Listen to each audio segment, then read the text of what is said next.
नमस्कार दोस्तों, मैं सौरभ कुमार चाणक्य एडू पॉइंट में आप सभी का हार्दिक अभिनंदन करता हूं, स्वागत करता हूं। दोस्तों, आज हम लोग दिल्ली सल्तनत के कुछ महत्वपूर्ण प्रश्नों को देखेंगे जो कि ऑब्जेक्टिव फॉर्म में है और इससे आप लोगों का तैयारी जो कि बहुत ज़्यादा डेवलप होगा, तो आप लोग इसको ध्यान से देखेंगे। आइए अब हम लोग जो है कि अपना प्रश्न देखते हैं। और जैसा कि आप लोग पहला नंबर प्रश्न देख रहे हैं कि महमूद गजनबी के सभी आक्रमणों में सर्वाधिक महत्वपूर्ण आक्रमण कौन सा था। तो इसका जो सर्वाधिक महत्वपूर्ण आक्रमण था वो सोमनाथ मंदिर पर आक्रमण जो इन्होंने किया था वो 1025 ईस्वी में सबसे महत्वपूर्ण आक्रमण था दोस्तों। तो इसका जो उत्तर हो जाएगा वो क्या हो जाएगा, सोमनाथ मंदिर हो जाएगा। और आइए अब हम लोग आगे बढ़ते हैं और देखते हैं दूसरा नंबर। महमूद गजनबी के भारत पर आक्रमण का उद्देश्य क्या था। तो महमूद गजनबी के भारत पर आक्रमण का उद्देश्य क्या था। इनका जो आक्रमण का उद्देश्य था कि मध्य एशिया में एक बड़े साम्राज्य की स्थापना के लिए धन प्राप्त करना, इसका महत्वपूर्ण क्या था, उद्देश्य था भारत पर आक्रमण करने का। और अगला प्रश्न हम लोग देखते हैं, इसमें है कि महमूद गजनबी के भारत पर आक्रमण के समय भारत आए विद्वान अलबरूनी ने किस महत्वपूर्ण ग्रंथ की रचना की थी। तो ये जो महत्वपूर्ण ग्रंथ की रचना की थी उसका नाम था किताब उल हिंद, और इसी को तहकीक ए हिंद भी कहा जाता है दोस्तों। तो आप लोग याद रखिएगा। उसके बाद अगला प्रश्न है कि दिल्ली सल्तनत की दरबारी भाषा क्या थी। तो आप लोगों को बताना है कि दिल्ली सल्तनत की दरबारी भाषा क्या थी। तो आप लोग बताइएगा फारसी थी। क्या थी, फारसी दिल्ली सल्तनत की दरबारी भाषा थी, जिसको हम लोग ऑफिशियल लैंग्वेज भी कहते हैं। आगे बढ़िए, देखते हैं। आपसे पूछा गया है कि आगरा नगर की स्थापना किसके द्वारा की गई थी। तो मैंने आप लोगों को बताया था कि आगरा नगर की स्थापना सिकंदर लोदी के द्वारा किया गया था। और कब किया गया था, 1504 ईस्वी में किया गया था। तो आप लोग इस पे ध्यान देंगे। उसके बाद हमारा अगला प्रश्न है कि दिल्ली का वह सुल्तान कौन था। दिल्ली का वह सुल्तान कौन था जिसकी मृत्यु चौगान अर्थात पोलो खेलते हुए हो गई थी। तो आप लोगों को पता है ये थे गुलाम वंश के संस्थापक कुतुबुद्दीन ऐबक। कुतुबुद्दीन ऐबक की मृत्यु जो है चौगान खेलते समय घोड़े से गिरकर हो गई थी। उसके बाद देखिए, तराइन की पहली लड़ाई 1191 ईस्वी में किसके किसके बीच हुई थी। तो आप लोगों को बताना है कि तराइन का प्रथम युद्ध किसके किसके बीच हुआ था। तो ये जो हुआ था ये हुआ था गौरी और पृथ्वीराज चौहान के बीच में। इसमें पृथ्वीराज चौहान विजयी हुआ था और मोहम्मद गौरी जो है कि युद्ध हार गए थे दोस्तों। तो आप लोग इसको ध्यान रखिएगा। और अगला प्रश्न की ओर हम लोग बढ़ते हैं। और अगला प्रश्न हमारा है कि किस खिलजी शासक ने दिल्ली के राज सिंहासन पर बैठने के लिए अपने ससुर की हत्या कर दी थी। तो अपने ससुर की जो हत्या कर दी थी उनका नाम है अलाउद्दीन खिलजी। आपको पता है कि गयासुद्दीन फिरोज खिलजी की हत्या काला मानिकपुर में अलाउद्दीन खिलजी ने कर दिया था। और अगला प्रश्न है कि राजिया सुल्तान किसकी बेटी थी। तो आप लोग बताइएगा कि राजिया सुल्तान इल्तुतमिश की बेटी थी। और ये बहुत ही इम्पोर्टेंट प्रश्न है, ये बार बार सभी एग्जाम में पूछे जाते हैं। तो इस पे आप लोग जो है कि विशेष ध्यान रखिएगा। उसके बाद हम लोग बढ़ते हैं अगले प्रश्न की ओर। और हमारा जो अगला प्रश्न है वो है मोहम्मद गौरी विजित प्रदेशों की देखभाल के लिए निम्नलिखित में से किस विश्वसनीय जनरल को छोड़ करके गया था। अर्थात उन्होंने देख रेख की जिम्मेदारी किसके ऊपर छोड़ करके गया था। तो आप लोगों को जैसा कि पता है कि कुतुबुद्दीन ऐबक जो थे वो मोहम्मद गौरी के कौन थे, गुलाम हुआ करते थे। और उन्होंने कुतुबुद्दीन ऐबक को वहाँ के विजित प्रदेशों की देख रेख की जिम्मेवारी सौंप करके गया था। उसके बाद देखिए, किसके शासनकाल में सबसे अधिक मंगोल आक्रमण हुए। ये बहुत ही महत्वपूर्ण प्रश्न है दोस्तों। तो आपसे पूछा गया है कि किसके शासनकाल में सर्वाधिक मंगोल आक्रमण हुए। तो आप लोग बताइएगा कि अलाउद्दीन खिलजी के समय में सर्वाधिक मंगोल आक्रमण हुए थे। किसके शासनकाल में, अलाउद्दीन खिलजी के शासनकाल में सर्वाधिक मंगोलों का आक्रमण हुआ था दोस्तों। तो आप लोग इस बात को याद रखेंगे कि अलाउद्दीन खिलजी के समय में सर्वाधिक मंगोलों का आक्रमण हुआ था। उसके बाद देखिए दोस्तों, हमारा जो अगला प्रश्न है वो है तराइन के द्वितीय युद्ध में किसने किसको पराजित किया था? ये बहुत महत्वपूर्ण प्रश्न है। आपको बताना है कि तराइन के द्वितीय युद्ध में किसने किसको पराजित किया था? तो आप लोग बताइएगा कि इस युद्ध में जो पराजित किया गया था दोस्तों, वो किया गया था मोहम्मद गौरी ने पृथ्वीराज को पराजित किया था। मोहम्मद गौरी ने पृथ्वीराज को पराजित किया था। चलिए अब आगे हम लोग बढ़ते हैं और देखते हैं अगला प्रश्न कि दिल्ली के किस सुल्तान को इतिहासकारों ने विरोधों का मिश्रण बताया है? तो ये जो विरोधों का मिश्रण बताया है, ये बताया है मोहम्मद बिन तुगलक को। जैसा कि आप लोग जान रहे हैं कि इन्होंने अपने राजधानी को दिल्ली से देवगिरी स्थानांतरित किया था और उसका नाम दौलताबाद रख गया था, जिसमें बहुत सारे जनता जो है कि इसमें मारे गए थे और इसीलिए इनको विरोधों का मिश्रण कहा जाता है। उसके बाद देखिए, लोधी वंश का अंतिम शासक कौन था? ये बहुत महत्वपूर्ण प्रश्न है।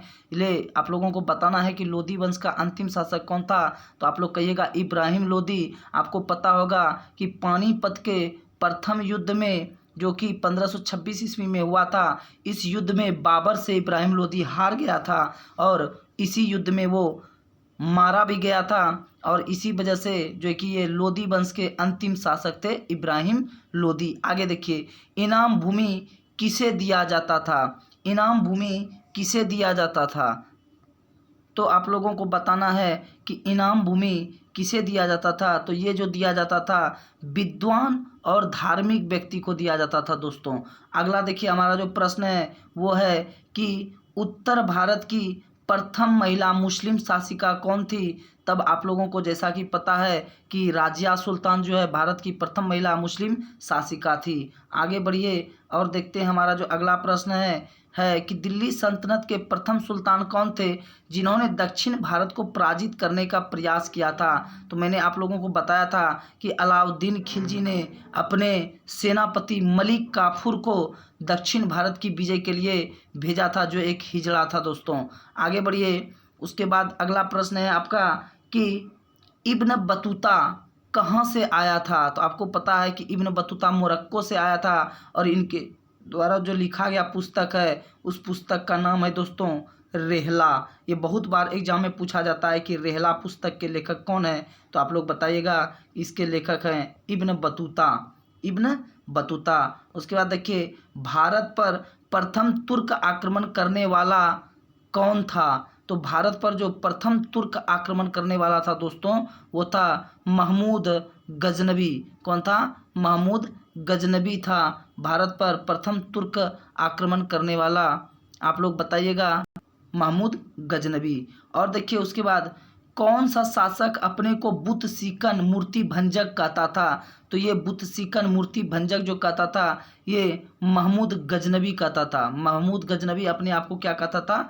बुत सीकन अर्थात मूर्ति भंजक, मूर्तियों को तोड़ने वाला कहता था। महमूद गजनबी ने भारत पर प्रथम आक्रमण किस राज्य के विरुद्ध किया था? ये बहुत इंपॉर्टेंट प्रश्न है आप लोगों के लिए। इसका जो सही आंसर हो जाएगा दोस्तों वो होगा हिंदू शाही राजवंश और यहाँ पे उस समय शासक थे जयपाल। अगला प्रश्न देखिए दोस्तों, महमूद गजनबी ने भारत पर अंतिम आक्रमण किसके विरुद्ध किया था? तो महमूद गजनबी ने भारत पर अंतिम आक्रमण किया था, मैंने आप लोगों को बताया था कि ये किया था जाटों के विरुद्ध में। उसके बाद देखिए अगला प्रश्न है कि महमूद गजनबी किस वंश का था? तो मैंने बताया था आपको कि महमूद गजनबी यामिनी वंश का था। उसके बाद अगला प्रश्न है हमारा कि महमूद गजनबी के आक्रमण के परिणाम स्वरूप कौन सा शहर फारसी संस्कृति का केंद्र बन गया था? तो ये जो फारसी संस्कृति का केंद्र बना था ये बना था लाहौर, और अभी लाहौर वर्तमान में आपके पाकिस्तान में पड़ता है, तो इस बात को आप लोग ध्यान रखेंगे दोस्तों। अगला प्रश्न है कि भारत में मुस्लिम राज्य का संस्थापक माना जाता है। ये बहुत ही महत्वपूर्ण प्रश्न है और इसका जो उत्तर होगा ये गौरी होगा। ये बहुत ही इम्पोर्टेंट प्रश्न है दोस्तों। उसके बाद देखिए, किसने इक्तादारी प्रथा चलाई थी? तो आप लोग बताइएगा कि इल्तुतमिश ने इक्तादारी प्रथा चलाई थी। अगला प्रश्न है कि लाख बख्श के नाम से किसको जाना जाता है? लाख बख्श का अर्थ होता है लाखों का दान देने वाला। तो मैंने आप लोगों को बताया था कि लाख बख्श के नाम से कुतुबुद्दीन ऐबक को जाना जाता है। किसको? कुतुबुद्दीन ऐबक को। उसके बाद देखिए 13वीं सदी में सेना का सर्वोच्च अधिकारी कौन होता था? तो ये होता था सरखेल। कौन? सरखेल हुआ करता था दोस्तों। आगे बढ़िए और अगला प्रश्न हमारा है कि कुतुब मीनार के कार्य को, कुतुब मीनार के निर्माण के कार्य को किसने पूरा करवाया? यहाँ पे थोड़ा सा मिस्टेक लग रहा है हमको, यहाँ पे होगा निर्माण। निर्माण के कार्य को किसने पूरा करवाया था? तो आप लोगों को मैंने बताया था कि इसके निर्माण को पूरा जो करवाया था वो था इल्तुतमिश ने पूरा करवाया था। और उसके बाद देखिए भारत में गुलाम वंश का संस्थापक कौन था? ये बहुत ही 1 करोड़ का प्रश्न है दोस्तों। ये था कुतुबुद्दीन ऐबक, कुतुबुद्दीन ऐबक। उसके बाद देखिए अगला प्रश्न है कि अल-बरूनी किसके शासनकाल में इतिहासकार था? तो आप लोगों को बताना है कि अल-बरूनी किसके शासनकाल में इतिहासकार था।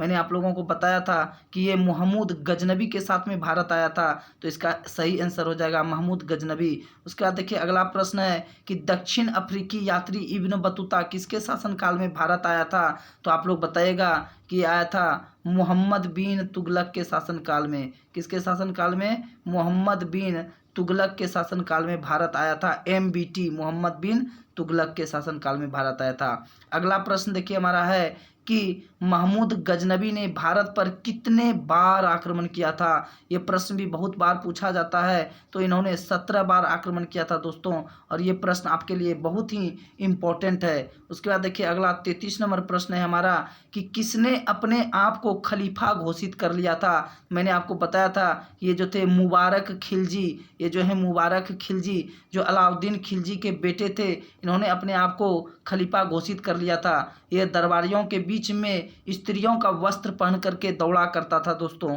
अगला प्रश्न देखिए है कि लोदी वंश का संस्थापक कौन था? तो आप लोग क्या बताइएगा कि बहलोल लोदी था। कौन था?